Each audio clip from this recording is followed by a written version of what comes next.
অনুভূতি বলো। আমার হ্যাঁ, আমি এত কিছু প্ল্যান করিনি, কিন্তু অনেক কিছু প্ল্যান হয়ে গিয়েছে। এত কিছু প্ল্যান করিনি কিন্তু ব্লগের প্রথম পার্ট দেখে হয়তোবা বুঝে গিয়েছেন যে এই ব্লগটা হচ্ছে মাহিনের বেবি শাওয়ারের ব্লগ। 12 বছরের ফ্রেন্ডশিপে আসলে আমরা স্কুল কলেজ সব একসাথে পেরিয়ে এত সুখ দুঃখ হাসি কান্না এবং সুন্দর সুন্দর মোমেন্টস শেয়ার করেছি, সেটা আসলে বলে শেষ করা যাবে না। মাহিনের বেবি শাওয়ারের দিন মনে পড়ে যাচ্ছিল তার বিয়ের কথা, যে আমরা তখন কুমিল্লায় সবাই মিলে কত বেশি আনন্দ করেছিলাম। সো একদিন হঠাৎ প্ল্যান হয় যে মাহিনের যেহেতু বেবি শাওয়ার করা হবে সেহেতু সবাই একসাথে দেখা করব। আর সেই দিন হচ্ছে মানজিয়া কাশফিয়া ওরা সবাই মিলে খুব সুন্দরভাবে ডালা সাজিয়ে নিয়ে এসেছিল, যেটা মাহিন জানতো না। মাহিনের ঠিক বিয়ের আগেও আমরা মাহিনকে মেহেদিতে এমন একটা সারপ্রাইজ দিয়েছিলাম যেটার জন্য ও একদমই প্রস্তুত ছিল না। আমার কাছে মনে হয়েছে যে ওর বেবি শাওয়ারটা ঠিক ওরকমই সারপ্রাইজ হয়েছে।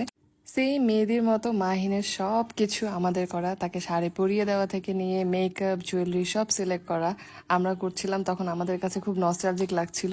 কাশিয়া খুব সুন্দর করে মাহিনকে সাজিয়ে দিল, মানজিয়া শাড়ি পরাতে হেল্প করলো। দেন ফাইনালি রেডি হয়ে গেল আমাদের would be mom. By the way, ক্লিপগুলোতে কিন্তু মাহিনকে খুবই সুন্দর লাগছে, মাশাআল্লাহ বলতে কিন্তু কেউ ভুলবেন না। আমার বান্ধবী আবার এইসব পোস্ট দিতে খুবই অকওয়ার্ড ফিল করে, তাও জোর করিয়ে ওকে পোস্ট দেওয়াচ্ছিলাম যে যেহেতু এইগুলাই মেমোরি হয়ে থাকবে সেহেতু ওর কিন্তু ছবিগুলো তুলতেই হবে। তারপর সেদিন হয়েছিল বিশাল আয়োজন, খাবার দাবার সেই সুন্দর মতো সাজানো ছিল। মাহিনের জন্য ছিল স্পেশাল ডালা, দেখে মনে হচ্ছিল যেন মাহিনের আবার একবার বিয়ে হতে যাচ্ছে।